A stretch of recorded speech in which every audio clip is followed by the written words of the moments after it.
여러분 안녕하십니까? 예배 시간에 또 여러분이 계셔서 제가 행복하고, 여러분은 제가 있어서 행복한지는 잘 모르겠습니다. 여러분이 이렇게 예배에 함께 하시니까 너무 감사합니다. 오늘 로마서 5장 1절 말씀부터 읽겠습니다. 제 성경은 신약성경 244페이지입니다. 로마서 5장 1절부터 제가 읽겠습니다. 그러므로 우리가 믿음으로 의롭다 하심을 얻었은즉 우리 주 예수 그리스도로 말미암아 하나님으로 더불어 화평을 누리자. 또한 그로 말미암아 우리가 믿음으로 서 있는 이 은혜에 들어감을 얻었으며 하나님의 영광을 바라고 즐거워하느니라. 다만 이뿐 아니라 우리가 환난 중에도 즐거워하나니 이는 환난은 인내를, 인내는 연단을, 연단은 소망을 이루는 줄 알미로다. 소망이 부끄럽게 아니함은 우리에게 주신 성령으로 말미암아 하나님의 사랑이 우리 마음에 부은 바 됨이니 우리가 아직 연약할 때에 기약대로 그리스도께서 경건치 않은 자를 위하여 죽으셨도다. 의인을 위하여 죽는 자가 쉽지 않고 선인을 위하여 용감히 죽는 자가 혹 있거니와 우리가 아직 죄인 되었을 때에 그리스도께서 우리를 위하여 죽으심으로 하나님께서 우리에게 대한 자기의 사랑을 확증하셨느니라.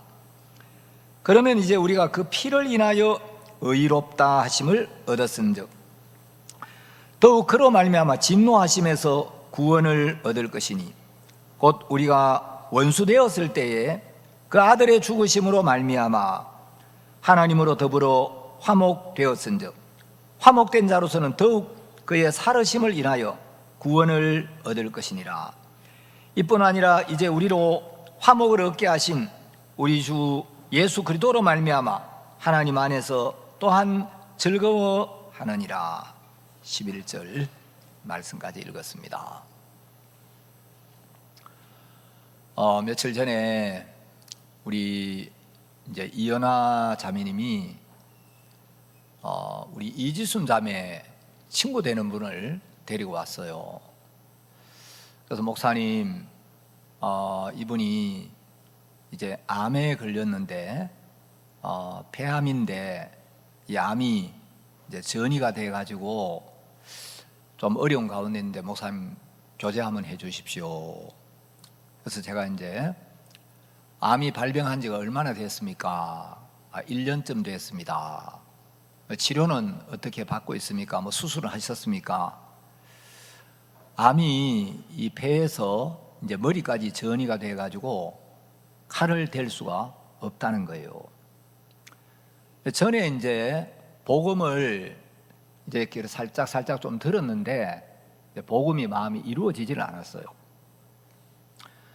제가 이제 예수님이 이 땅에 오셔서 우리를 위하여 무슨 일을 하셨는지 또 하나님이 우리에 대해서 뭐라고 약속을 하셨는지 복음을 쭉 전했는데 이분이 1시간 정도 말씀을 듣고 구원을 받았어요.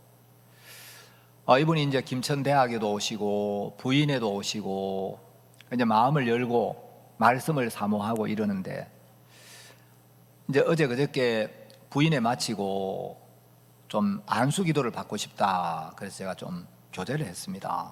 기도도 하지만 내가 이분한테 교제를 해야 되겠다. 로마서 10장 17절에 보면 그러므로 믿음은 들음에서 나며 들음은 그리스도의 말씀으로 말미암았느니라 이렇게 기록되어 있는데 여러분 믿음은 들음에서 난다고 되어 있습니다. 내가 열심을 낸다고 애를 쓴다고 믿음이 되는 게 아니고 참된 진리의 말씀을 들을 때 믿음이 들어오거든요. 그래서 여러분 믿음이 자라려면 말씀을 자주 들어야 돼요. 말씀을 자주 듣고 말씀을 자주 읽고 말씀을 가까이 하고 또 말씀을 자꾸 나누어야 되는데 제가 기도도 해주지만 이분 마음에 말씀을 자주 좀 전해야 되겠다. 그래서 자매님, 제가 잠깐 좀 말씀을 전하고 기도를 하겠습니다.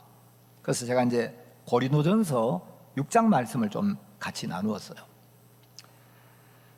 고린도전서 6장 19절 20절에 보면 너희 몸은 너희가 하나님께로부터 받은 바 너희 가운데 계신 성령의 전인 줄을 알지 못하느냐.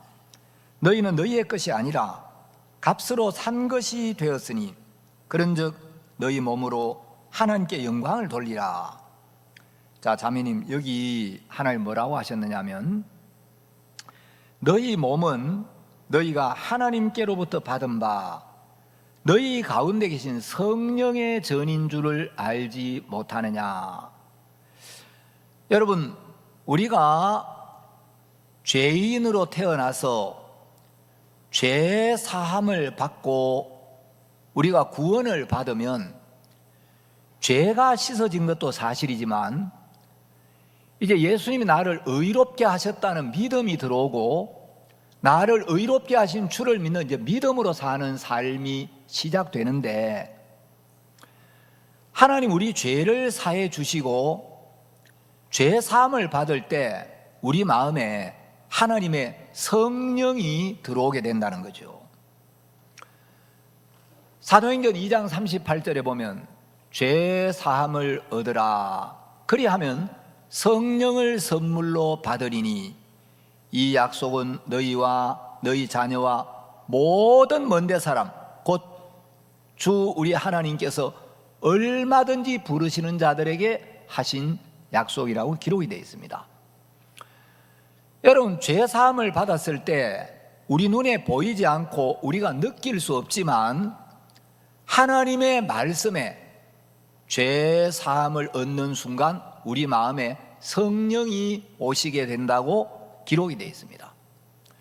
그럼 하나님은 왜 우리 마음에 성령을 주시느냐?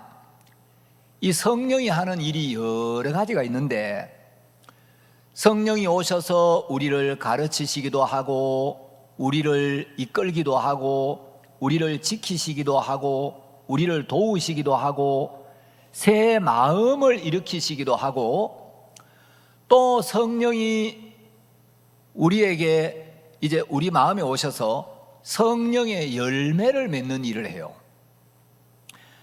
성경을 잘 모르는 사람들은 자기가 성령의 열매를 맺으려고 애를 쓰는데, 여러분, 내가 애를 써서 어떤 열매가 맺히면 그건 내 열매지 성령의 열매가 아니에요.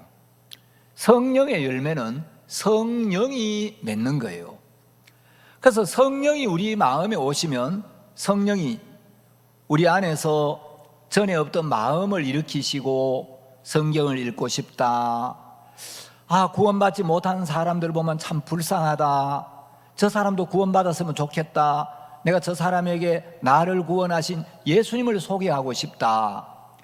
나도 어떤 문제를 들고 하나님 앞에 기도해서 하나님 내 기도를 들으시고 응답하는 그런 은혜를 입어보고 싶다. 나도 이 복음을 전하는 교회 일에 함께 참여하고 싶다. 나도 복음 앞에 물질을 드리고 싶다. 나도 주님을 섬기고 싶다. 이제 이런 마음을 일으키는 거예요. 자, 이 성령을 이제 영어 성경에 보면 어떤 번역본에는 컴포터로 번역을 했어요. 이제 컴포터란 말은 위로자, 위안자. 우리가 어떤 일로 두려워하고 근심하고 염려하고 있을 때 성령이 너 구원받았잖아. 너 예수 안에 있잖아. 예수님이 너와 함께 계셔. 예수님 너를 다 알고 계셔. 예수님을 바라봐. 예수님을 의지해. 예수님을 구해봐. 예수님하고 의논해봐. 이런 마음을 일으켜 주시는 거예요. 또 우리를 위로해 주시는 거죠. 그 다음에 이제 어떤 번역본에 보면 이 성령을 헬퍼, 우리를 돕는 자라고 번역을 했어요.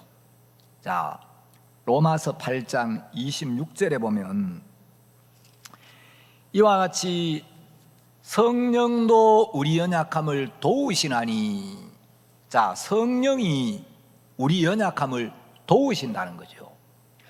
우리가 마땅히 빌 바를 알지 못하나 오직 성령이 말할 수 없는 탄식으로 우리를 위하여 친히 간구하시느니라. 자, 성령은 우리의 연약함을 도우시고 말할 수 없는 탄식으로 우리를 위하여 성령이 하나님께 친히 간구하고 간청하는 일을 하신다. 그래서 이 성령을 헬퍼라고 번역을 했어요. 또 어떤 성경 번역본에 보면 영어 성경에 카운슬러라고 번역을 했어요. 성령은 우리에게 카운셀러가 되어주는 거예요. 그래서 우리가 하나님 앞에 조용히 마음을 내놓고, 하나님, 제가 이런 은혜를 좀 입고 싶습니다. 하나님, 저한테 이런 문제가 있습니다. 제가 이런 어려움이 있는데 하나님, 제가 어떻게 해야 될지 잘 모르겠습니다. 주님 좀 이끌어 주십시오. 이렇게 주님 앞에 구하고 주님과 사귐을 갖다 보면 하나님이 기도하는 동안 우리에게 새 마음을 주시고 말씀이 떠오르게 하시는 거예요. 자, 성령의 사역이 여러 가지가 있는데 요한복음 14장을 한번 보겠습니다. 자, 요한복음 14장에 보면 성령에 대한 말씀이 기록되어 있습니다. 16절에 보시면 내가 아버지께 구하겠으니 그가 또 다른 보혜사를 너희에게 주사 영원토록 너희와 함께 있게 하시리니 저는 진리의 영이라. 이 진리의 영이 바로 하나님의 성령을 가리키는데, 자, 하나님은 성령을 보내셔서 성령을 우리에게 주셔서 영원토록 우리와 함께 있게 하겠다는 겁니다. 여러분, 성령은 들락날락 하는 영이 아니에요. 성령이 들어왔다가 나갔다가 그렇게 하는 게 아니고 영원토록 우리와 함께 있게 하시겠다고 주님이 분명하게 약속을 하셨습니다.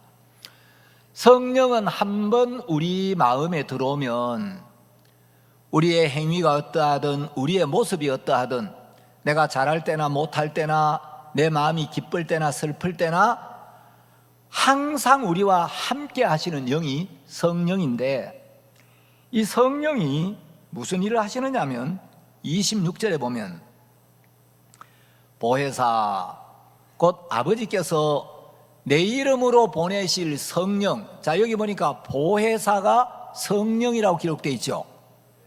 자, 14장 16절에 보니까 보혜사라는 이름이 나왔는데 그 보혜사가 진리의 영이라고 되어 있는데 26절에 보니까 바로 그 보혜사가 아버지께서 내 이름으로 보내실 성령을 가리킨다. 그런데 그 성령께서 너희에게 모든 것을 가르치시고 내가 너희에게 말한 모든 것을 생각나게 하시리라. 자, 성령의 사역 중에 하나가 뭐냐면 우리에게 모든 걸 가르치시고 그 다음에 주님께서 우리에게 말씀하신 모든 것을 생각나게 하시는 거예요. 자, 여러분이 기도할 때, 주님을 구할 때 들었던 말씀이 기억이 나게 하시는 거예요. 이게 성령이 하시는 일이라는 거죠. 그래서 여러분들이 어떤 문제를 들고 주님 앞에 묻고 주님 앞에 구하고 주님과 의논하다 보면 주님이 말씀이 떠오르게 하는 거예요. 성경에 기록된 말씀, 또 들었던 은혜로운 간증, 믿음의 말씀, 이런 이제 들었던 말씀, 읽었던 말씀, 이런 말씀이 우리 마음에 떠오르게 하면서 아, 참 그렇지. 주님이 이렇게 말씀하셨지. 아, 주님이 그 자매님에게, 그 형제님에게 그렇게 도우셨지. 그렇게 역사하셨지. 아, 정말 그 목사님 간증 속에, 우리 박 목사님 간증 속에 하나님이 이런 은혜를 베푸셨다고 했지. 그러면 하나님은 어제나 오늘이나 영원토록 동일하신 분인데 나도 그 하나님을 의지하면, 그 하나님을 구하면 하나님이 내게도 똑같이 일하시겠구나. 이런 이제 믿음을 넣어주시는 거예요. 제가 이제 이 자매님하고 고린도전서 7장 이야기를 좀 나누었습니다. 자, 자매님, 우리가 구원을 받으면 우리 눈에 보이지 않지만, 우리가 느낄 수 없지만 성령이 우리 마음에 와 계십니다. 그건 하나님의 약속이기 때문에 성령이 내 마음에 와 계시는지 안 계시는지는 내 느낌으로 아는 게 아니고, 내 눈으로 볼 수 있는 게 아니고, 하나님 말씀을 통해서 아는 거예요. 하나님 말씀에 죄 사함을 얻으면 성령을 주신다고 약속이 되어 있기 때문에, 죄 사함을 받은 사람 마음 안에는 성령이 와 계시고, 그 성령은 우리를 돕기도 하시고, 우리를 위로도 해 주시고, 또 우리에게 교제도 해 주시고, 들은 말씀이 기억나게도 하시고. 자, 또 성령이 하시는 일을 한 군데 더 찾아봅시다. 에스겔서 36장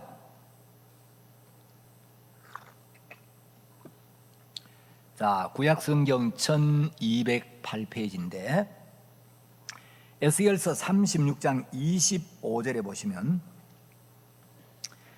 맑은 물로 너희에게 뿌려서 너희로 정결케 하되 곧 너희 모든 더러운 것에서와 모든 우상을 섬김에서 너희를 정결케 할 것이며. 자, 여기 이제 물로 정결케 하되 정결케 할 것이며, 이 성경에서 물은 말씀을 의미합니다. 하나님의 말씀으로 우리 마음을 깨끗하게 하고, 하나님의 말씀을 받아들일 때 우리 마음의 모든 죄가 씻어지게 된다는 거죠. 자, 하나님은 말씀으로 우리를 깨끗게 하실 뿐만 아니라, 깨끗게 하신 뒤에 26절에 또 새 영을 너희 속에 두고 새 마음을 너희에게 주되 너희 육신에서 굳은 마음을 제하고 부드러운 마음을 줄 것이며. 자, 우리가 죄 사함을 받고 나면 하나님이 새 마음을 우리에게 주신다는 거예요. 새 영, 이 새 영이 바로 성령인데, 성령을 우리 속에 두고 그 성령이 새로 마음을 자꾸 주신다는 거죠. 전에 없던 마음, 나도 성경을 읽고 싶다, 나도 믿음으로 살고 싶다, 나도 이 문제를 들고 주님 앞에 기도를 드리고 싶다, 나도 교회와 함께하고 싶다, 나도 부족하지만 복음을 전해보고 싶다, 나도 정말 믿음으로 이런 부담을 한번 넘어보고 싶다. 이제 이런 새 마음을 자꾸 주신다는 거죠. 그래서 내가 이런 사람이 아니었는데 내 마음에 이런 마음이 일어나네. 그래서 여러분이 기도를 하고 싶다, 성경을 읽고 싶다, 주님이 마음을 주실 때 자꾸 그 마음을 억누르고 미루지 말고, 주님이 어떤 마음을 주시면 바로 그 마음의 이끌림을 받고 그 마음에 순종하면 그게 주님이 기뻐하는 뜻이기 때문에 하나님의 은혜를 베푸는데, 사단은 주님이 새 마음을 주셔도 아이고 뭐 나중에 다음에 자꾸 미루게 하는 거예요. 자, 새 마음을 주시고 또 뭐라고 되어 있냐면, 굳은 마음을 제하고 부드러운 마음을 줄 것이며. 자, 우리 마음 안에서 제해야 될 걸 주님이 제하시고 부드러운 마음을 주신다는 거죠. 그 다음에 27절, 또 내 신을 너희 속에 두어. 이 하나님의 신, 이걸 성신이라고도 하고 성령이라고도 합니다. 하나님의 신을 우리 속에 두어서 너희로 내 율례를 행하게 하리니. 자, 율법은 나보고 행해라, 나보고 이렇게 하라 하지 말라고 이야기하는데, 이제는 성령을 우리 속에 두셔서 하나님의 성령이 하나님의 율례를 행하게 만들어 준다는 거죠. 그리고 너희가 내 규례를 지켜 행할지라. 여러분, 내가 하나님의 규례대로 살려고 하면 피곤한데, 성령이 내 안에서 하나님의 율례를 행하도록 만들어 주겠다는 거죠. 하나님의 인도를 받도록, 하나님의 이끌림을 받도록. 그래서 성령이 하나님의 율례를 지켜 행하게 해 주시면 성령이 해 주는 거니까 내가 어렵지가 않죠. 그래서 이제 제가 이 자매님한테 우리가 이제 죄 사함을 받으면 성령이 우리 속에 임하는데, 여기 이제 19절 고린도전서 6장 19절에 보면 너희 몸은 너희가 하나님께로부터 받은 바 너희 가운데 계신 성령의 전인 줄을 알지 못하느냐. 자, 우리가 죄 사함을 받으면 성령이 내 안에 오시기 때문에 우리가 성전이 되는 거예요. 여러분, 성전은 이 건물이 성전이 아니고 성령이 거하시는 처소가 성전인데, 성령이 내 안에 오시면 내가 바로 성전이 되는 거죠. 그런데 이제 그 뒤에 뭐라고 되어 있냐면 너희는 너희의 것이 아니라 값으로 산 것이 되었으니. 자매님, 제가 얼마 전에 휴대폰을 하나 새로 샀습니다. 내가 이 휴대폰을 사기 전에는 이 휴대폰이 휴대폰 매장 주인의 소유였어요. 자, 내가 값을 지불하고 이 휴대폰을 사기 전에는 이 휴대폰의 소유권, 이 휴대폰에 대한 모든 권리를 매장 주인이 가지고 있었는데, 내가 휴대폰 값을 지불하고 휴대폰을 사게 되면 옛 주인은 이 휴대폰에 대하여 어떤 권리도 주장할 수 없고 어떤 책임도 없습니다. 그런데 내가 휴대폰 값을 지불하고 이것을 사게 되면 그때부터 이 휴대폰에 대한 모든 권리를 내가 가지게 되고, 이 휴대폰은 내 것이고 이 휴대폰에 대한 모든 책임도 내가 집니다. 자매님이 죄 사함을 받았으면 예수님이 자매님의 모든 죄값을 지불하고, 그 죄의 삭시 사망인데 예수님이 자매님을 사랑하셔서 자매님을 위하여 십자가에 못 박혀 죽으시고 피를 흘리시고 그 죄값을 완벽하게 지불하시고 자매님의 영혼을 사셨습니다. 그럼 우리가 죄를 사함받던 것도 사실이지만 죄 사함을 받을 때 우리의 소유권이 예수님께로 넘어가는 거예요. 이제 우리는 예수님의 소유가 되고 예수님의 것이 되는 거예요. 그래서 베드로전서에 보면 너희는 왕같은 제사장이요 거룩한 나라요 그의 소유된 백성이니, 이제 우리는 그분의 소유가 된 거예요. 자, 이제 우리가 구원을 받고 나면 우리의 옛 주인이었던 죄, 우리의 옛 주인이었던 마귀는 우리에게 어떤 권리도 주장할 수가 없어요. 마귀는 우리에 대하여 어떤 것도 요구할 수 없고, 이제 우리는 예수님의 소유가 되고 예수님이 우리의 주인이 되는 거예요. 자, 여러분, 정권이 바뀌면 이제 옛 정권을 잡고 있던 사람들은 다 물러가고 새로 정권을 잡은 사람들이 이제 정부를 이제 조직하고 장관을 임명하고 모든 게 새로운 통치자에 의해서 다 바뀌죠. 우리가 구원을 받기 전에 우리 마음의 나라의 통치자는 마귀였습니다. 구원을 받고 났을 때 이제 우리 마음의 통치자가 바뀐 거예요. 우리 마음의 왕국에 예수님이 왕이 되신 거예요. 그래서 내 모습이 어떻든, 내가 나를 볼 때 어떻든, 내가 구원을 받았으면 나는 예수님의 통치 아래에 있는 겁니다. 예수님이 나의 통치자인 거예요. 그래서 너희는 너희의 것이 아니라 값으로 산 것이 되었으니, 자매님은 이제 자매님의 것이 아니고 예수님의 것입니다. 자, 자매님이 예수님께 속했고 예수님이 자매님의 주인이면 예수님은 자매님을 사랑하셔서 당신의 생명을 내어줄 만큼 자매님을 사랑하고 위하는 분입니다. 예수님은 옛 주인하고 다릅니다. 옛 주인 마귀는 우리를 속여서 우리를 멸망으로 이끌어갔지만 예수님은 우리를 사랑하셔서 우리를 위하여 당신의 생명을 버리시고 우리를 위하여 고난을 받으시고 우리를 위하여 죽으셨을 뿐만 아니라 우리를 위하여 부활하셔서 우리와 함께 하시면서 우리를 돕고 우리를 가르치시고 우리를 훈련하시고 우리를 지키시고 우리의 기도를 들으시고 우리에게 은혜를 베푸시는 분이 예수님입니다. 자매님이 예수님께서 자매님을 값으로 사셨으면 자매님 인생, 자매님의 몸, 이게 전부 예수님 거기 때문에 이제 자매님이 해야 될 일은 내가 이 병을 염려하고 근심하고 내가 이걸 고치려고 애를 써야 되는 게 아니라 나를 값주고 사신 예수님이 그분의 이름을 위하여 그분의 영광을 위하여 은혜를 베푸시겠구나. 여러분, 우리는 믿음이 있을 때도 있고 없을 때도 있고 주님과 가까울 때도 있고 멀 때도 있고 우리는 사단의 유혹을 받기도 하고 사단에게 쏘을 때도 있어요. 그런데 시편에 보면, 자, 시편 23편을 한번 보겠습니다. 우리 잘 아는 여호와는 나의 목자시니 내가 부족함이 없으리로다.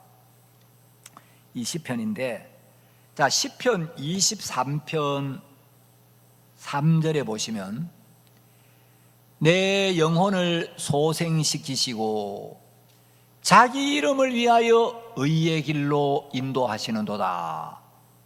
예수님이 우리를 왜 의의 길로, 복된 길로, 영광스러운 길로 인도하시느냐면 우리가 성실해서, 우리가 충성되어서, 우리가 변하지 않아서가 아니고 자기 이름을 위하여.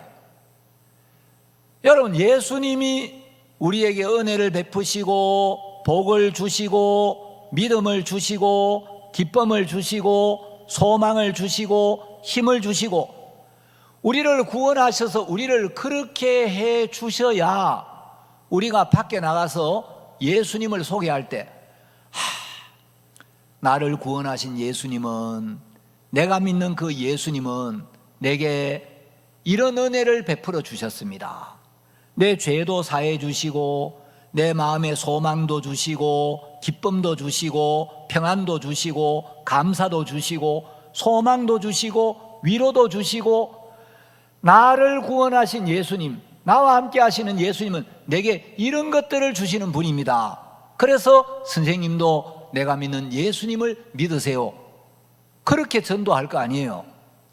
만일에 예수님이 우리를 구원해 놓고 기쁨도 평안도 소망도 행복도 주지 않으면, 그리고 막 구원을 받았는데 구원받은 뒤에 어려움만 주시고 괴로움만 주시고 답답하게 하시고 공고하게만 하시고 우리를 거기서 건져주지 않으면 우리가 사람들에게 내가 구원은 받았는데 나를 구원하신 예수님은 괴롭게 하시고 고통스럽게 하시고 공고하게 하시고 내가 왜 구원받았는지 참 구원받고 나서 미치겠어요, 이럴 거 아니에요. 그래서 예수님이 자기 이름을 위하여, 자기 명예를 위하여 우리 모습과 상관없이 우리를 의의 길로 인도하신다는 거예요. 여러분, 구원받고 사단에게 속아서 육신의 생각에 이끌리고 세상에 빠지고 여러분 그럴 때 있었죠. 여러분은 사탄의 음성을 듣고 사탄에게 이끌림을 받을 때도 있었지만 하나님은 그럼에도 불구하고 우리를 버려두지 아니하시고 또 우리에게 다가오시고 우리에게 말씀하시고 우리를 돌이키게 하시고 우리에게 믿음을 주셔가지고 우리가 이 자리에 앉아 있는 거잖아요. 그렇죠? 자, PPT 하나 띄워보세요. 17세기 영국에 아주 귀하고 훌륭한 복음 전도자가 있었어요. 여러분 다 잘 아시는 존 번연이라는 분인데, 이 존 번연이 철로 역정이라는 유명한 책을 썼어요. 철로라는 말은 하늘나라로 가는 길, 그 여정을 이제 그린 건데, 이제 어떤 사람이 천국으로 가는 이제 그 여정을 아주 의인화해 가지고 아주 재미있게 썼어요. 그래서 이분은 확실히 구원을 받은 분인데 여러분도 시간 되시면 존 번연이 쓴 철로 역정을 구해 가지고 한번 읽어 보세요. 되게 복음적이고 은혜스러워요. 이 존 번연의 그 철로 역정에는 특히 이제 그림이 많이 나오는데, 그 그림 중에 하나가 이 그림이에요. 자, 여기 보면 여러분 오른쪽이 뭐냐면 지금 벽난로에서 가운데 벽돌로 쌓은 벽이 있죠. 벽이 있고 그 벽 안에 여러분 벽난로 자세히 보면 그 밑에 이렇게 난로가 있는 거 보이죠? 벽이 이렇게 있고 벽 오른쪽 이렇게 약간 중간에 보면 이렇게 자세히 보면 그 난로가 있는 게 보이죠? 그리고 그 안에서 막 불과 연기가 막 세차게 피어오르는데 오른쪽에 보니까 누가 막 물동이를 들고 찬물을 확 끼얹는 모습이 보이죠? 자, 저 오른쪽에 물동이를 들고 찬물을 확 끼얹는 저 사람의 표정이 되게 온유하고 평안하고 아름다워 보여요? 좀 흉악해 보여요? 저게 바로 마귀를 그린 거예요. 자, 여러분 이 벽난로에서 불이 막 뜨겁게 타오르는데 이 오른쪽에 저 마귀가 물동이를 들고 막 이 불을 끌려고 찬물을 확 끼얹는데 이제 이 불이 굉장히 세차게 타오르다 찬물을 확 끼얹으니까 불길이 약해지겠죠. 아, 이러다가 이 불이 꺼지는 거 아니야? 불이 꺼질 것 같은데 이 불이 꺼지질 않는 거예요. 약해질 때는 있어도 꺼지질 않는 거라. 왜냐하면 이 마귀가 보이지 않는 곳에 그 벽 왼쪽에 예수님이 서가지고 기름을 계속 부어주고 계시는 거예요.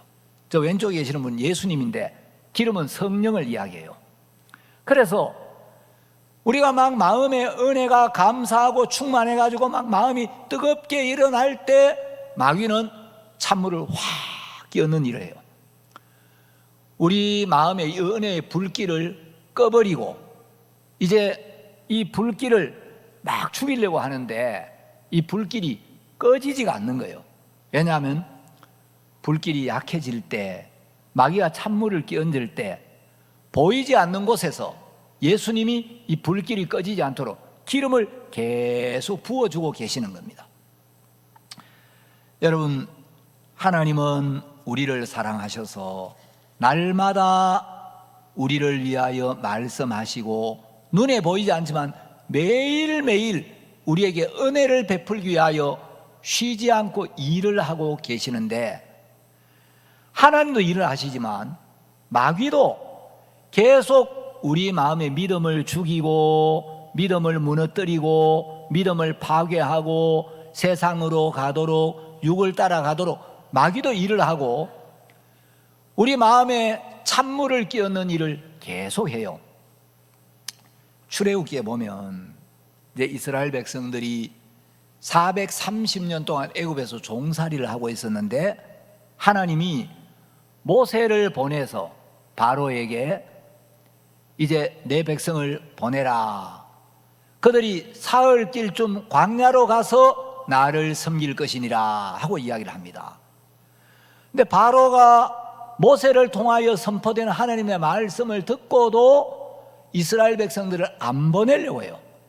바로는 이스라엘 백성들을 붙들고 있을 때까지 계속 붙들고 있으려고 놓아주지를 않는 거예요. 이제 출애굽기 5장 1절에 보면 이스라엘 하나님 여호와의 말씀에 내 백성을 보내라. 그들이 광야에서 내 앞에 절기를 지킬 것이니라 하셨나이다. 자, 하나님이 모세와 아론을 통해서 하나님의 마음, 하나님의 뜻을 전했어요. 바로한테 내 백성을 보내라. 그들이 광야에서 내 앞에 절기를 지킬 것이니라. 그런데 이 바로가 뭐라고 2절에 보면은 여호와가 누구간데 내가 그 말을 듣고 이스라엘을 보내겠느냐. 나는 여호와를 알지 못하니 이스라엘도 보내지 아니하리라. 바로는 바로 사단의 그림자입니다. 이 바로 왕이 뭐 여호와가 너희들을 보내라고 했다고? 여호와가 누군데? 내가 그 말을 듣고 이스라엘을 보내겠느냐? 나 여호와를 몰라. 나 하나님 몰라. 이스라엘 안 보낼 거야. 그런데 3절에 보면 그들이 가로되 히브리인의 하나님이 우리에게 나타나셨은즉 우리가 사흘길쯤 광야에 가서 우리 하나님 여호와께 희생을 드리려 하오니 가기를 허락하소서. 여호와께서 언역이나 칼로 우리를 치실까 두려워하나이다. 그래서 하나님은 이스라엘 백성들이 애굽을 떠나 사흘길쯤 광야로 가서 여호와께 희생을 드리라고 하시는데, 바로에게 내 백성을 보내라 하는데 바로가 못 보내겠다는 거죠. 그러면서 4절에 보면 바로가 뭐라고 하느냐면, 모세와 아론아 너희가 어찌하여 백성으로 역사를 쉬게 하느냐, 가서 너희의 역사나 하라. 야, 쓸데없는 소리 하지 마. 지금 이스라엘 백성들이 벽돌 굽고 진흙을 일기고 내가 시키는 일을 해야 되는데 너희들이 엉뚱한 소리 해가지고 백성들이 말이야 일을 안 하고 역사를 쉬게 하는데, 쓸데없는 소리 하면 가서 너희들 내가 시키는 일이나 해, 그러는 거예요. 자, 근데 이 바로 왕이 하나님의 말씀을 거역하고 보내지를 않으니까 하나님이 재앙을 내려요. 그래서 하나님이 계속 이야기해요. 자, 출애굽기 7장 16절에 보면 또 어떤 말씀이냐면, 내 백성을 보내라. 그들이 광야에서 나를 섬길 것이니라. 자, 하나님이 5장에서 내 백성을 보내라 했는데 안 듣는 거예요. 그러니까 하나님이 계속 어려움을 주는 거라. 백성을 보내라고 하는데 안 보내니까 어려움을 주시는데, 하나님이 7장에서 또 광야에서 나를 섬길 것이니라. 그런데 바로가 모세를 통하여 선포되는 하나님의 말씀을 듣고도 무시하고 마음이 강팍해져서 안 보내니까 하나님이 재앙을 내리는데, 어떤 재앙을 내냐면 하수가 전부 피로 다 변해버리는, 여러분 막 모든 물이 전부 피로 변하니까 물을 마실 수가 없잖아요. 그래 이제 하나님이 재앙을 내리는데, 그러니까 이제 바로가 마음을 조금 꺾어요. 근데 안 보내주는 거라. 자, 8장 1절에 보면 또 뭐라고 되어 있냐, 여호와의 말씀에 내 백성을 보내라. 그들이 나를 섬길 것이니라. 지금 내 백성, 하나님의 백성이 애굽에서 너 바로를 섬기고 있는데 내 백성을 보내. 그들은 너를 섬겨야 되는 게 아니고 나를 섬길 내 백성이야. 그런데 이 바로 왕이 이제 보낼 마음이 없어요. 8절에 보면 이제 바로 왕이 하는 계속 재앙을 내리니까 8절에서 이렇게 기록되어 있습니다. 바로가 내가 이 백성을 보내리니 그들이 여호와께 희생을 드릴 것이니라. 하나님 막 재앙을 내리니까 모든 하수가 다 피로 변하고 막 어려움이 오니까, 그래 내가 너희들을 보낼게. 그래서 떠나게 하라. 그러니까 이 백성을 보내리니 그들이 여호와께 희생을 드릴 것이냐. 그래 하나님 섬겨. 아이고 이거 너희들 붙들고 있으니까 하나님 계속 재앙을 내리고 어렵게 해가지고 아이고 이거 안 되겠네. 그래 내가 보내줄게. 자, 그런데 하나님을 섬겨 여호와께 희생을 드려. 그런데 바로가 애굽을 떠나 사흘길쯤 광야에 가서 하나님을 섬기라고 하지는 않는 거예요. 그래서 하나님께 희생을 드려. 그런데 이 애굽을 떠나지 말고 이 땅에서 하나님을 섬겨. 자, 이 애굽은 세상의 그림자인데, 이 애굽은 세상의 그림자고, 이 애굽 왕 바로는 이 세상 신, 바로 사탄을 이야기하고 있는데, 여러분 이 바로는 그래 하나님 섬겨라, 하나님께 희생을 드려. 그런데 이 땅에서 하나님을 섬겨.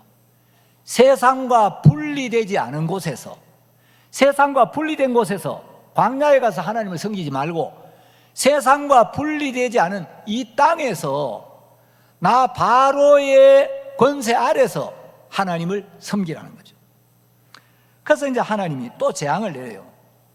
그래서 막 개구리 재앙을 내리고 애굽 땅의 모든 티끌이 이가 되게 하고 막 파리떼 재앙을 내립니다. 그래서 이제 내가 이 이스라엘 백성을 붙들고 있으면 안 되겠구나. 그래서 이제 바로가 8장 25절에 보면 이렇게 이야기를 해요.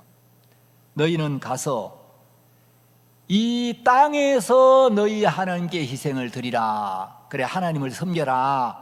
예수 믿어. 그런데 이 땅에서 애굽을 떠나지 말고 세상과 분리되지 말고 이 땅에서 하나님 섬겨. 야, 그래, 하나님 믿어. 근데 아무 교회나 가면 되지 뭐. 너는 왜 그 먼데 꼭 너 교회 거기 아니면 안 된다 그래. 요 이웃에 아무 데나 교회 있잖아. 아무 데나 가면 되지. 여러분, 그런 사람 있죠? 여러분, 병원이 많이 있어도 병원이 크고 가깝다고 좋은 게 아니고, 병을 정확하게 진단해서 병을 깨끗이 낫게 해주는 병원이 좋은 병원이에요. 여러분도 구원받고 좀 먼 데서 오는 분들 있죠? 이제 고령서도 오는 분이 있고, 저 뭐 칠곡서도 오는 분이 있고, 사실 뭐 별로 먼 것도 아니지만, 저도 처음에 구원받고 경상북도 영양군 이반면이라는 데 있었어요. 거기서 구원을 받고, 그때 우리 대구 교회까지 한 6개월 정도 다녔는데, 이제 대구 중앙교회 옛날 거기를 나왔는데, 사람들이 아니 이 영양에도 교회가 많은데 왜 그 먼 대구까지, 그때는 도로 포장도 안 돼 있고 영양서 대구까지 무정차라는 게 있었어요. 그러나 대구까지 예배를 드리러 오려면 무정차로 3시간 반 차를 타고 와가지고 북부정류장에 내려가지고 북부정류장에서 시내버스 타고 오려면 거의 한 4시간 가까이 걸려요. 그러니까 주일 예배 드리러 오려면 이런 새벽에 일어나가지고 예배를 와야 되는 거예요. 아니 왜 이선생님은 꼭 거기까지 그래 가야 되느냐고. 여러분, 교회가 많아도 저는 오랫동안 이 죄병으로 너무 고통스러워 하다가 이 대구 중앙교회라는 죄과 병원에 와서 그 죄병이 깨끗하게 나았기 때문에, 여러분, 병원에 암만 오래 다녀도 병 안 낫는 병원에 갈 필요 있어 없어요? 없어요. 그래서 여러분, 우리 교회는 다른 건 몰라도 죄병 하나는 확실히 고쳐져요.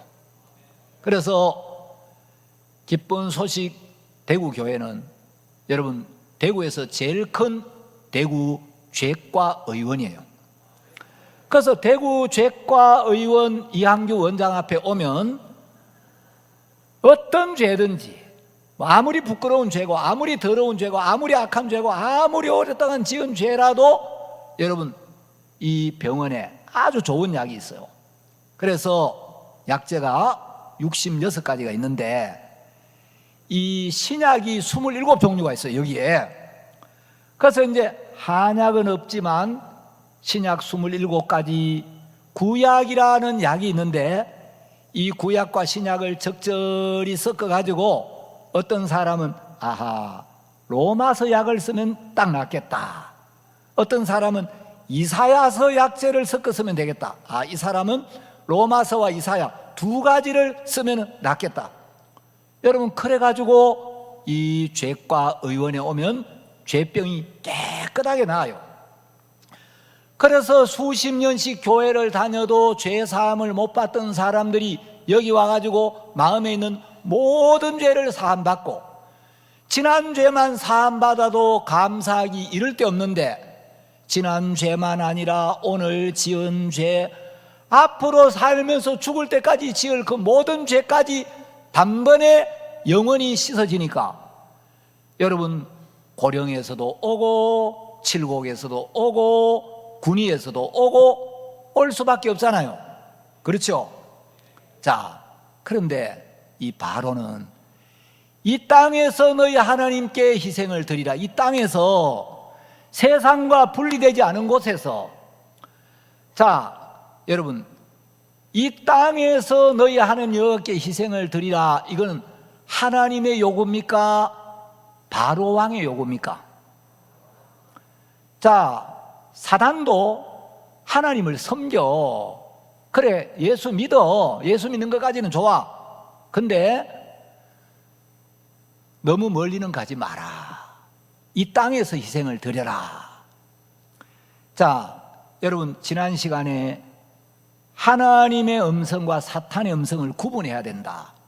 여러분 마음에 어떤 생각이 일어날 때 이게 하나님의 요구인지 사탄의 요구인지 이걸 잘 구분해야 돼요.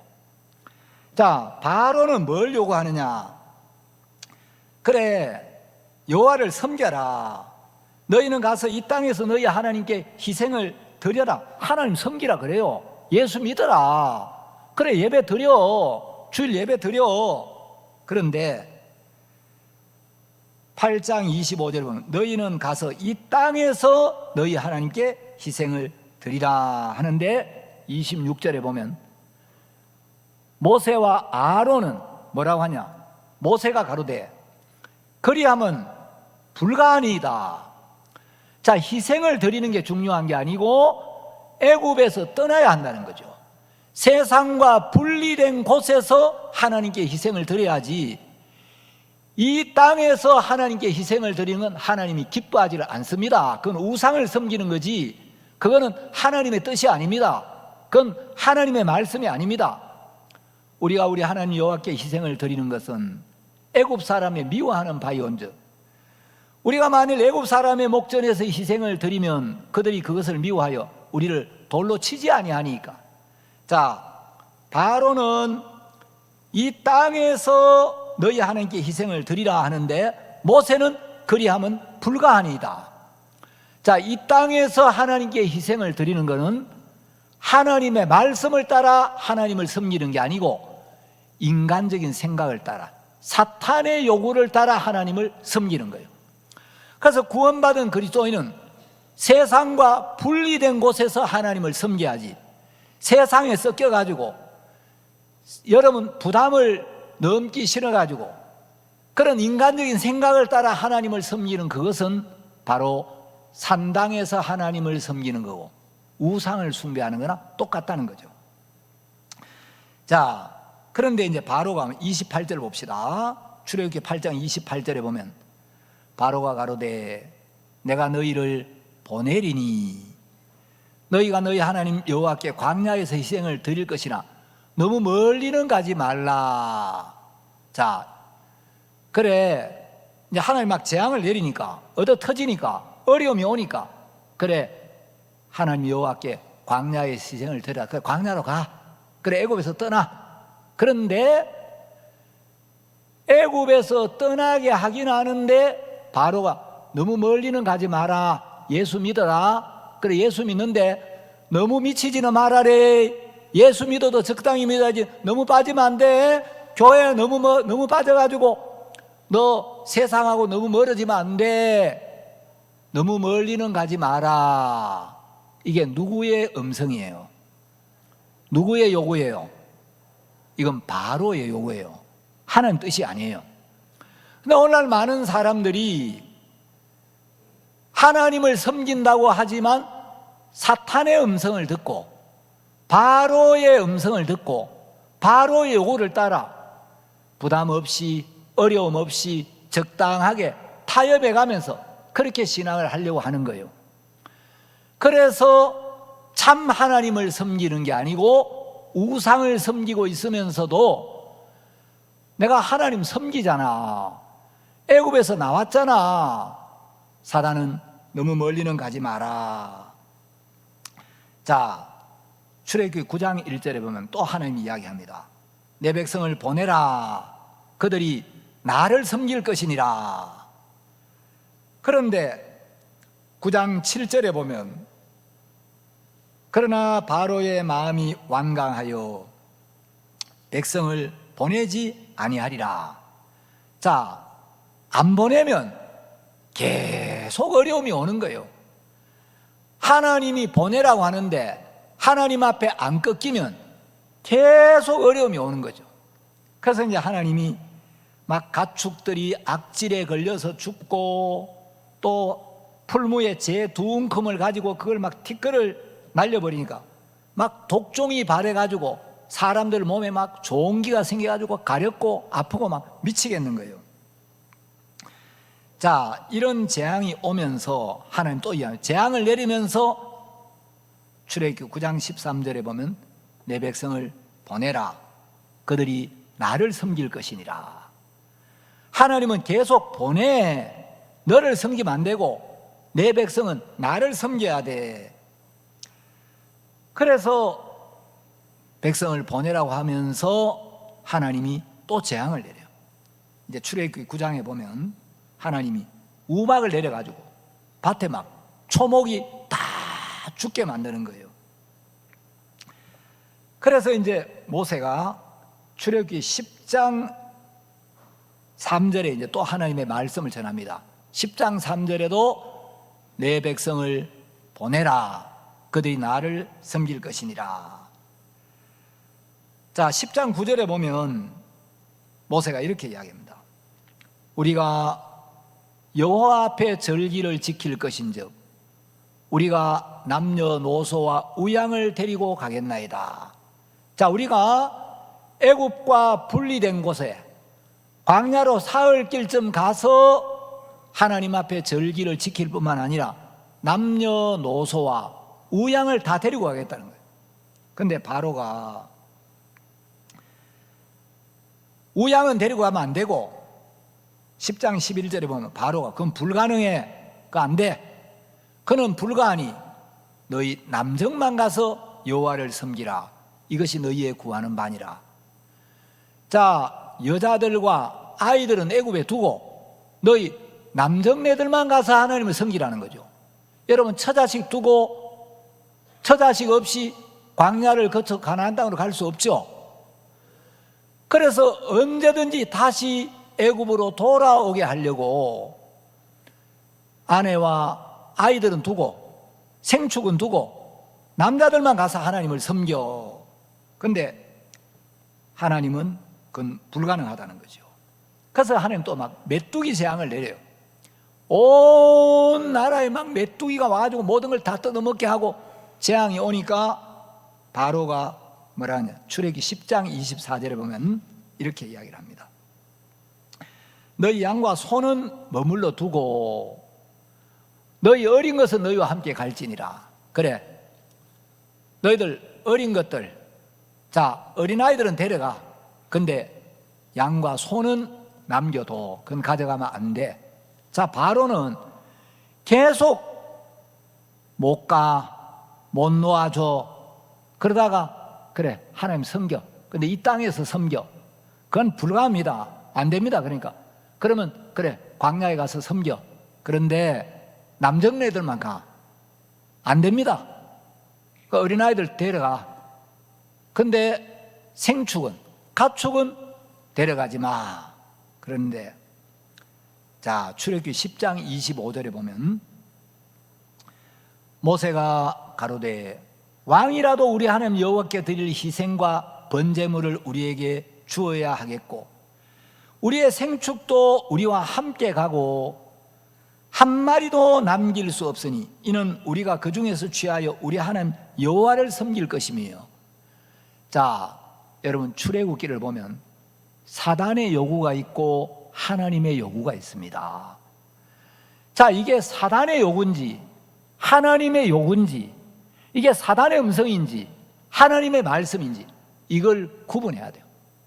사단은 세상과 분리되지 않은 곳에서 세상적인 것을 다 용납해 가면서 세상과 섞여서 거기서 하나님 섬기라고. 자, 하나님의 말씀 앞에 분명하게 선이 없으면 자꾸 타협을 하는 거예요.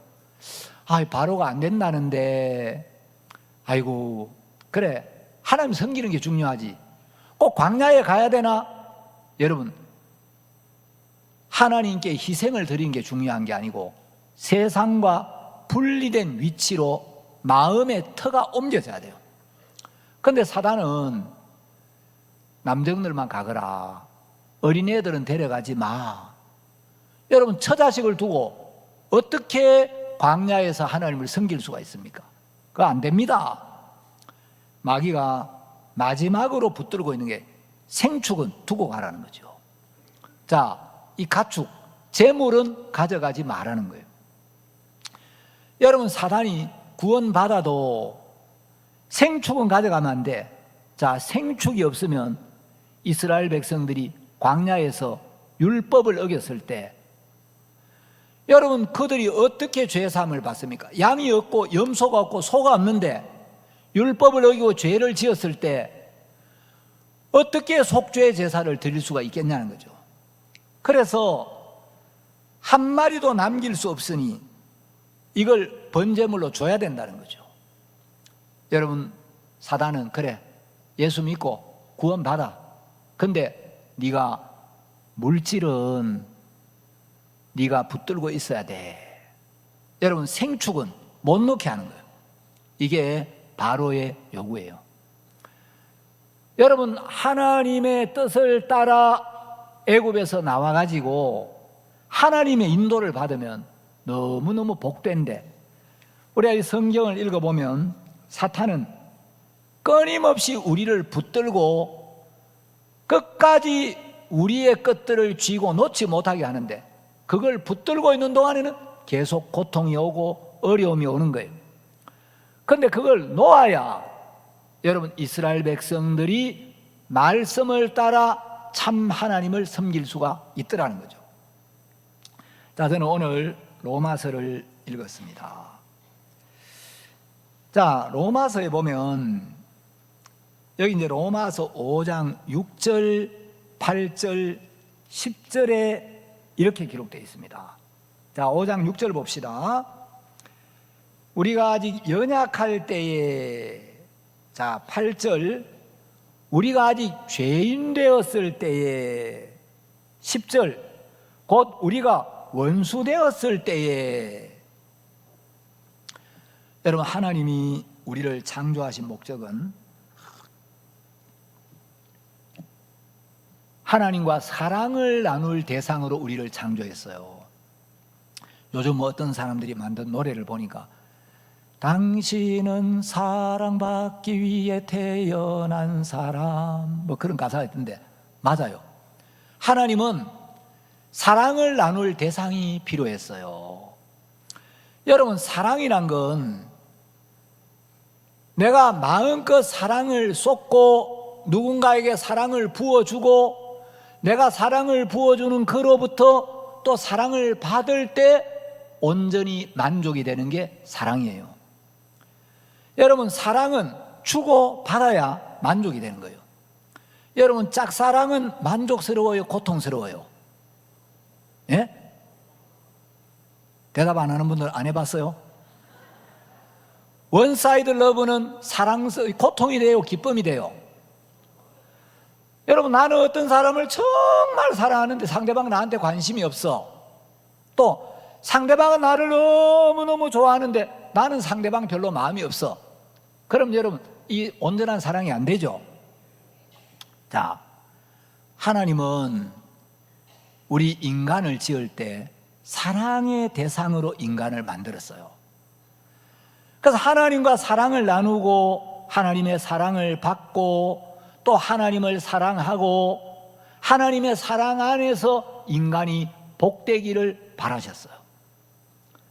그런데 하나님이 인간을 지을 때 이제 창세기 1장 26절 이하에 보면 하나님의 형상을 따라 하나님의 모양대로 사람을 만드시고 인간은 하나님의 사랑 안에 있었고 하나님의 이끌림을 받았고 그때 인간은 에덴 낙원에서 살았어요. 하나님의 사랑 안에서 하나님과 사귐을 갖고 하나님의 인도를 받을 때 그들은 에덴이란 낙원에 살았는데 어느 날 인간이 사탄의 음성을 듣고 사탄에게 속아서 하나님을 버리고 하나님께 등을 돌리고 사탄하고 손을 잡고 사탄하고 한편이 되고 사탄에게 마음을 내어주게 됩니다. 그때부터 이제 인간은 하나님과의 사귐이 끊어져 버렸고 인간의 마음은 사탄이 역사하는 무대가 되고 말았어요. 자, 창세기 5장을 보겠습니다. 창세기 5장 1절을 보겠습니다. 아담 자손의 계보가 이러하니라. 하나님이 사람을 창조하실 때에 하나님의 형상대로 지으시되, 자, 하나님이 사람을 창조하셨을 때는 하나님의 형상대로 만들었어요. 자, 아담을 하나님의 형상대로 만들었으니까 아담은 곧 하나님의 형상인 거예요. 그래, 아담을 보면 그 아담을 통하여 하나님을 볼 수가 있었다는 거죠. 자, 여기 이제 우리 김현태 형제가 아들하고 같이 앉아 있어요. 여러분 보면 아들하고 닮았어요, 안 닮았어요? 딱 보면 아, 대규가 아버지하고 닮았구나. 그 대규를 자세히 보면, 잘 보면 아, 김현태 형제 아들이구나. 여러분, 아들에게는 아버지의 형상이 나타나요, 안 나타나요? 나타나죠. 하나님이 아담을 하나님의 형상대로 지었기 때문에 사람들은 아담을 볼 때 하나님을 볼 수가 있었다는 거죠. 하나님의 모습을. 아담이 하나님 안에 있었을 때 그 아담을 통하여 하나님의 능력, 하나님의 지혜, 하나님의 마음을 볼 수가 있었어요. 그런데 이 아담이 어느 날 사탄의 음성을 듣고 사탄에게 속아서 하나님의 말씀을 버리고 그 말씀의 주인 대신 하나님을 불신하고 하나님을 떠났습니다. 그때부터 이제 사탄의 음성을 듣고 사탄의 종이 되어버렸어요.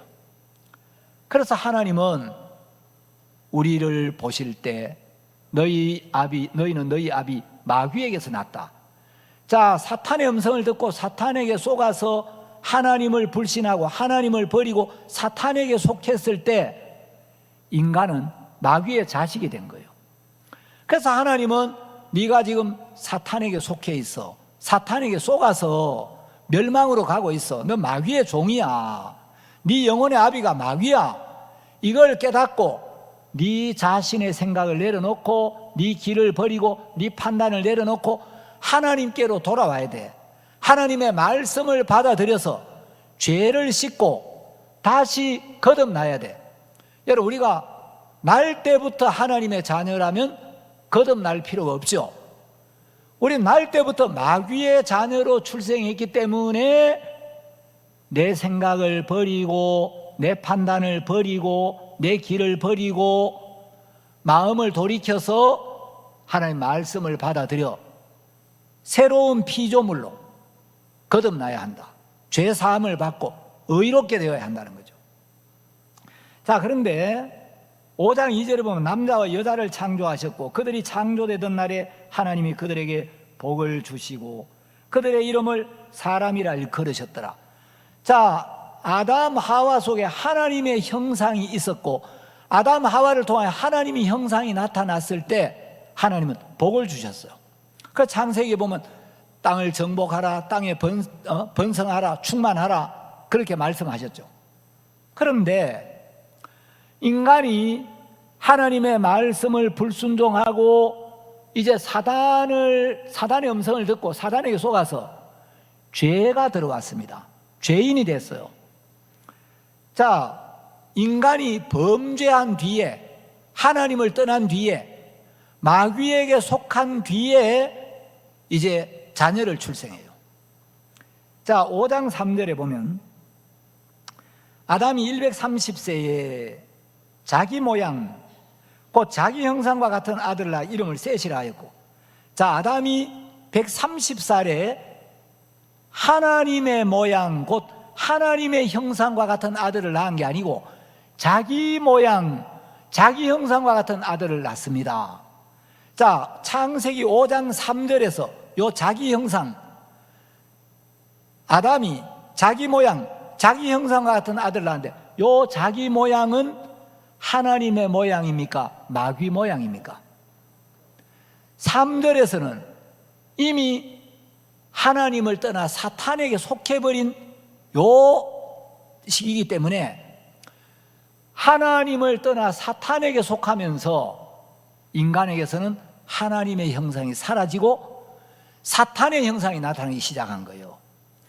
자, 그러면 아담이 자식을 낳으면 그때부터 아담에게서 나타나는 모든 자식은 하나님의 모양, 하나님의 형상을 닮은 자식이 태어나는 게 아니고 마귀 모양, 마귀 형상을 닮은 자식이 태어나는 거예요.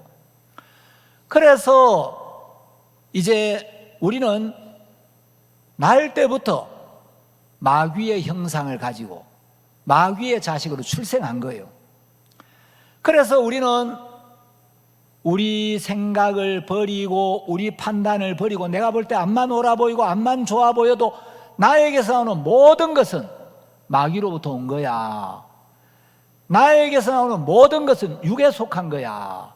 이건 영이 아니야. 그래서 이걸 버리고 내려놓고 마음을 꺾고 하나님이 주시는 걸 받아들여야 돼요. 자, 그런데 여러분, 성경이 우리에게 이야기하는 건 우리가 하나님을 떠났고 죄인이 되었고 마귀 편에 섰으니까 하나님과 원수가 되었는데, 그때 하나님은 우리를 향해 어떤 마음을 갖고 계셨고 우리를 위하여 어떤 걸 준비하시고 어떤 일을 하셨는가. 자, 오늘 읽었던 본문 로마서 5장을 보겠습니다. 아까 이제 로마서 5장 6절에 보니까 우리가 아직 연약할 때에, 8절에 보니까 우리가 아직 죄인 되었을 때에, 10절에 보니까 곧 우리가 원수 되었을 때에. 자, 우리가 연약할 때, 6절, 우리가 아직 연약할 때, 기약대로, 여기 기약대로란 말은 헬라어를 찾아보니까 정해진 시기에 적절한 때에 이런 뜻이에요. 우리가 아직 연약할 때에 하나님이 정한 시기에 적절한 때에 기약대로 그리스도께서 경건치 않은 자를 위하여 죽으셨도다. 자, 여러분, 우리가 죄를 이길 수 없었을 때, 율법을 지킬 수 없었을 때, 우리가 사단을 이길 수 없었을 때, 하나님을 떠나 있었을 때, 죄와 허물로 죽어 있었을 때, 그때 우리가 연약할 때 하나님은 우리를 저주하시고 버리시는 게 아니고, 우리가 연약할 때 하나님은 우리를 살리기 위하여, 우리를 구원하시기 위하여, 우리에게 은혜를 베푸시기 위하여 그리스도를 준비하시고 그리스도를 보내신 거예요. 그래서 우리가 아직 연약할 때에 기약대로 그리스도께서 경건치 않은 자를 위하여 죽으셨도다. 자, 우리는 다 경건치 않은 자입니다. 다 부끄럽게 살았고 악하게 살았고 더럽게 살았고 가증스럽게 살았고, 우리는 다 멸망을 당해야 될 경건치 아니한 인간인데, 우리가 연약할 때, 우리가 경건치 않은데 하나님은 너희들 내 말 안 들었지, 나를 불신했지, 나를 등졌지, 나를 버렸지, 너희들 마귀 편에 섰지, 그래 마귀하고 잘 살다가 지옥 가, 저주받아, 멸망받아 인간들아. 여러분, 하나님 그러지 않는 거예요. 우리가 아직 연약할 때에 그리스도께서 경건치 않은 자를 위하여 죽으셨도다. 자, 우리가 죄를 이길 수 없었을 때, 우리가 율법을 지킬 수 없었을 때 하나님은 이런 우리를 보셨고 이런 우리를 아셨고, 우리가 비록 하나님을 떠나고 하나님에게서 멀어졌을지라도 우리를 버리시려는 게 아니라 우리가 하나님께 돌아오기를 바라고, 우리를 살리시기를 원하고, 우리를 깨끗게 해주기를 원하고, 우리를 의롭게 해주기를 원하고, 우리를 구원하시기를 원하셔서, 인간들이 하나님을 떠났을 때 하나님은 저 인간들 사탄에게 속아서 멸망으로 가고 있는데, 사탄이 던져주는 육신의 욕망, 육신의 생각에는 미끼를 따라 멸망으로 가고 있는데, 인간들이 지금 사탄에게 잡혀서 자기를 몰라. 사탄의 생각에 사로잡혀 있는 것도 모르고 사탄에게 속고 있는 것도 모르는데, 내가 너희들 지금 마귀한테 속고 있는 거야. 마귀가 너희를 속였어. 너희들 생각을 버리고 내 이야기를 들어 마음을 돌이켜 내게로 돌아와야 돼. 나를 믿어야 돼. 내가 이렇게 하지 않으면 저 인간들은 전부 멸망을 당하겠구나. 그래서 하나님은 그리스도를 준비하시고 그리스도를 보내서 그리스도께서 경건치 않은 자를 위하여 죽으셨다는 겁니다. 자, 로마서 4장 5절을 보시면, 저는 이 로마서 4장 5절을 들으면서 구원을 받았는데, 이를 아니할지라도 경건치 아니한 자를 의롭다 하시는 이를 믿는 자에게는 그의 믿음을 의로 여기시나니. 자, 여러분, 우리가 어떻게 구원을 받느냐? 저는 교회를 12년을 다녀도 이 말씀의 의미를 전혀 몰랐어요. 그런데 제가 수양에 와서 복음반에서 로마서 4장 5절 이 말씀을 강사 목사님이 쭉 설명해 주시는데, 아, 그러면 내가 의롭구나, 이 믿음이 왔어요. 자, 성경을 많이 알아야 되는 게 아니고 한 말씀이라도 하나님 말씀을 그대로 받아들이면 구원이 임하는 거예요. 영생을 얻는 거예요. 하나님의 자녀가 되고 천국의 비자를 받게 되는 거예요. 자, 이를 아니할지라도, 이 말은 내가 아무 노력한 것이 없어도, 내가 아무런 선한 일을 안 했어도, 이 말이에요. 이를 아니할지라도, 내가 노력한 것이 전혀 없어도, 내가 아무 일한 것이 없어도 괜찮다. 구원받는데 문제가 없다. 그리고 경건치 아니한 자를, 경건치 아니한 자가 영어 성경에는 ungodly 하고 되어 있는데, ungodly는 죄 많은, 사악한, 믿음이 없는, 이렇게 되어 있어요. 여러분, 내가 죄도 많고 믿음도 없고 악한데, 중국어 성경에는 이 경건치 아니한 자를 죄인으로 번역했어요. 자, 내가 아무 일한 것도 없고 아무 선한 일도 안 했는데, 내가 경건치 않은데, 자, 경건한 사람은 죄도 안 짓고 나쁜 짓도 안 하고 나쁜 생각도 안 하는 사람이죠. 그런데 경건치 아니한 자는 죄도 많이 짓고 나쁜 짓도 많이 하고 부끄럽게 산 사람이죠. 그런 자를 의롭다 하시는 이. 자, 나는 아무 일한 것도 없고 경건치도 아니한데 그런 나를 의롭다 하시는 이가 누구냐? 로마서 8장 33절에 보면 의롭다 하시니는 하나님이시니 누가 정죄하리요? 나를 의롭게 하시고 의롭다고 약속하신 분이 하나님인데 누가 정죄하는가? 자, 나는 일한 것도 없고 경건치도 아니한데 하나님이 왜 이런 나를 의롭다 하시느냐? 실제로 내가 죄가 있는데 나를 의롭다 하시면 하나님은 거짓말장이가 되고 불의한 재판장이 되는 거예요. 실제로 죄가 있는데 죄 없다고 봐주면 거짓말장이죠. 그런데 나는 일한 것도 없고 경건치 아니한데 하나님이 왜 나를 의롭다 하시느냐? 하나님 나를 의롭다 하실 때는 의롭다고 할 수밖에 없는 근거를 가지고 있다는 거예요. 경건치 않은데 의롭다고 봐주는 게 아니고, 하나님 나를 의롭다 하실 때는 나를 의롭게 하신 사실이 분명히 있기 때문에. 자, 그러면 왜 나는 경건치 않은데, 내가 나를 보면 분명히 경건치 않은 자인데 하나님이 왜 나를 의롭다 하시느냐? 그 이유가 로마서 5장 6절이에요.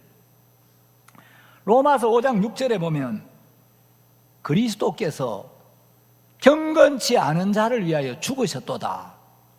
자, 예수님이 한국 사람을 위하여 죽었다면 한국 사람만 죄사함을 받을 거예요. 예수님이 밀양 박씨를 위하여 죽으셨다면 밀양 박씨들만 죄사함 받을 거예요. 예수님이 안경 쓴 사람만을 위하여 죽으셨다면 안경 쓴 사람도 전부 의롭게 되고 안경 안 사람 전부 죄인 되겠죠. 자, 예수님은 누구를 위하여 죽으셨냐? 경건치 않은 자를 위하여 죽으셨기 때문에 경건치 아니한 우리가 의롭게 되는 거예요. 나는 경건치 아니한데 예수님이 경건치 아니한 나를 대신하여 내 죄값을 지불하셨기 때문에 하나님은 그 예수님의 희생, 예수님의 십자가, 예수님이 흘린 피를 보시고 예수님에 의해서 너는 의롭게 되었다. 자, 로마서 4장 5절에 이를 아니할지라도 경건치 아니한 자를 의롭다 하시는 이 돼 있죠. 자, 여러분 거기 표시를 하나 했어요. 이를 아니할지라도 경건치 아니한 자를과 의롭다 하시는 이 사이에 십자가를 하나 딱 넣어놔요. 열십자 표시를 딱 해요. 나는 일도 안 했는데, 나는 아무 일한 것도 없고 아무 공로도 없는데, 그리고 경건치 아니한 자인데, 나는 추하고 부끄럽고 연약하고 허물 많은 자인데 왜 하나님 나를 의롭다 하시느냐? 로마서 5장 6절에서 그리스도께서 경건치 아니한 자를 위하여 죽으셨기 때문에, 자, 경건치 아니한 나와 의롭다 하시는 말씀 사이에 예수님의 희생, 예수님의 보혈, 예수님의 십자가가 있었기 때문에 경건치 아니한 나를 보고는 의롭다 할 수 없지만 나를 위하여 십자가에 못 박혀 죽으신 예수님을 보시고 나를 의롭다고 하지 않을 수가 없게 된 거예요. 그래서 하나님은 나를 의롭게 하셨기 때문에 의롭다고 하시는 거예요. 저는 이 말씀을 듣고 구원을 받았어요. 자, 이제 로마서 5장 6절. 우리가 아직 연약할 때에, 자, 우리가 연약할 때에 하나님은, 그리스도는 우리를 향하여 어떤 마음을 가지셨고 어떤 일을 하셨나? 너는 연약해서 안 되겠다. 넌 율법도 못 지키네. 죄도 못 이기네. 너는 안 되겠다. 난 너 버려.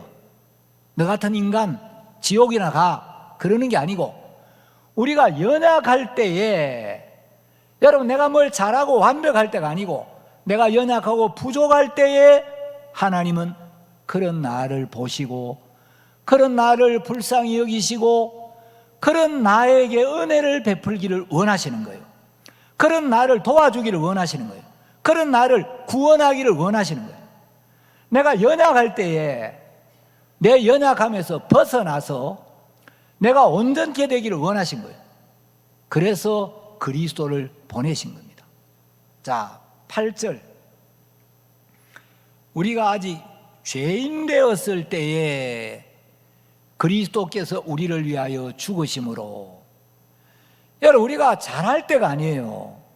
우리가 아직 죄인 되었을 때, 자, 우리가 죄인인 상태, 하나님을 떠나 있는 상태, 마귀에게 속해 있는 상태, 멸망으로 가는 길에 있을 그때에 하나님은, 그리스도는 우리를 향하여 어떤 마음을 가지셨고 어떤 일을 하셨는가? 우리가 죄인 되었을 때 그리스도는 이 땅에 오셔서 우리의 죄를 담당하신 거예요. 자, 고린도 후서를 한번 찾아보겠습니다. 고린도 후서 5장 19절.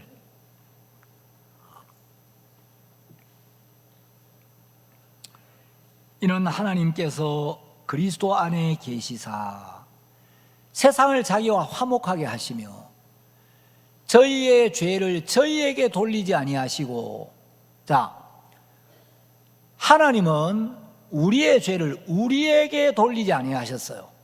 죄는 우리가 지었는데 우리의 죄를 우리에게 돌리신 게 아니고 그리스도에게로 돌렸다는 거죠. 우리의 죄를 예수님에게로 돌린 거예요. 여러분, 옛날에 집을 비울 때 며칠 동안 집에 없으면 그 집 전화번호를 내가 가지고 있는 휴대폰으로 오도록 그 변환을 시킬 수 있습니까, 없습니까?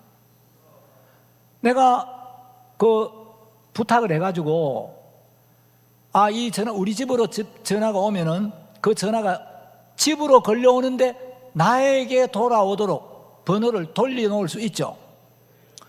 그 분명히 우리 집으로 전화를 걸었는데 집 전화를 안 오고 내 휴대폰으로 전화가 와요. 저희의 죄를 저희에게 돌리지 아니하시고, 분명히 우리가 죄를 지었는데 하나님 우리의 죄를 우리에게 돌린 게 아니고 예수님에게로 돌리고, 그러니까 우리가 죄를 지으면 우리 죄가 전부 예수님에게로 다 돌아가는 거예요. 분명히 우리가 죄를 지었는데 우리의 모든 죄가 전부 예수님께로 돌아가도록 되어 있는 거예요. 그래서 우리의 죄를 우리에게 돌리지 아니하시고 그리스도에게 담당을 시킨 거예요. 그래서 이사야 53장 6절에 보면 우리는 다 양 같아서 그릇 행하여 각기 제 길로 갔거늘. 자, 우리는 다 그릇 행했고 다 율법을 어겼고 다 부끄럽게 살았고 다 악하게 살았고 다 불순종했는데 여호와께서는 우리 무리의 죄악을 그에게 담당시키셨도다. 그에게 돌렸다. 예수님께로 전부 돌렸다는 거죠. 예수님에게 담당을 시킨 거예요. 그래서 그 예수님이 우리의 죄를 짊어지고 우리 죄가 예수님께로 돌아갔고 예수님께 담당이 되었으니까 예수님이 그 죄를 위하여 십자가에 못 박혀 죽으셔야 된 거예요. 그래서 예수님이 우리 죄의 심판을 대신 받고 우리 죄값을 지불하기 위하여 십자가에 못 박혀 죽으심으로 십자가에 흘린 그 피로 우리 죄를 영원히 완벽하게 확실하게 씻어 놓으셨고 이제 우리는 죄에서 벗어나 하나님의 백성이 되고 하나님 자녀가 되고 이제 우리는 예수님이 값주고 사셨기 때문에 마귀하고는 이제 상관이 없게 된 거예요. 옛 주인하고 우리는 거래가 끝났어요. 이제는 우리는 예수님께 속한 자가 되고 예수님이 우리의 참 주인이 되신 거죠. 제가 어제 이 로마서를 읽으면서 참 주님 은혜가 너무 감사하다. 내가 잘할 때, 내가 깨끗할 때, 내가 선할 때가 아니고 내가 연약할 때, 내가 죄인 되었을 때, 내가 원수 되었을 때에 자, 나는 이런 상태에 있는데 그때 나를 향한 하나님의 마음은 어떠시지? 자, 우리가 우리 모습만 보면 아이고 내가 연약해서 내가 죄인인데 내가 이렇게 부끄럽게 살았는데 아이고 내가 하나님 앞에 정말 이런 원수 같은 인간인데 매일 수밖에 없는데 그런데 그때의 그런 나를 향한 하나님의 마음은 어떻다고 해요? 우리가 연약할 때에 그리스도께서 우리를 위하여 죽으셨고 자 8절 우리가 아직 죄인 되었을 때에 그리스도께서 우리를 위하여 죽으심으로 우리가 죄인 되었을 때 그리스도께서 우리를 위하여 저 인간들 그냥 두면 다 멸망당하겠다. 죄를 씻어줘야 되겠다. 깨끗하게 해줘야 되겠다. 살려야 되겠다. 복되게 해야 되겠다. 내가 이끌어줘야 되겠다. 내가 인생을 책임져 줘야 되겠다. 그래서 우리가 아직 죄인 되었을 때에 그리스도께서 우리를 위하여 죽으심으로 하나님께서 우리에게 대한 자기의 사랑을 확정하셨느니라. 여러분 십자가는 우리 영혼을 위하여 당신의 아들까지 아끼지 아니하고 내어주신 그 하나님의 사랑이 확정된 거예요. 한 구절만 읽고 마치겠습니다. 요한 1서라는 성경이 있습니다. 요한 1서 4장 10절 신약성경 391페이지입니다. 사랑은 여기 있으니 우리가 하나님을 사랑한 것이 아니요 오직 하나님이 우리를 사랑하사 우리 죄를 위하여 화목제로 그 아들을 보내셨습니다. 여러분 사랑이 여기 있으니 오직 하나님이 우리를 우리가 연약할 때 우리가 죄인 되었을 때 우리가 원수 되었을 때 그때 우리 잘한 것도 없고 우리가 마귀 편에서 마귀 종로를 하고 있어요. 그때 우리를 사랑하셔서 우리 죄를 위하여 화목제로 그 아들을 보내셨습니다. 자, 우리가 말씀 안에서 말씀을 통해 하나님의 마음을 알 때 우리를 향한 하나님의 마음, 하나님의 은혜, 하나님이 우리를 위해 준비하신 것, 하나님이 우리를 위해 하신 일을 알 때 감사하고 나는 이렇지만 내가 이런데도 불구하고 하나님 내게 은혜 베풀기를 원하는구나. 내가 이런데도 불구하고 하나님 나를 사랑하시는구나. 여러분, 우리가 죄와 허물로 죽어 있을 때 하나님은 우리를 버리신 게 아니고 우리를 살리는 일을 하셨습니다.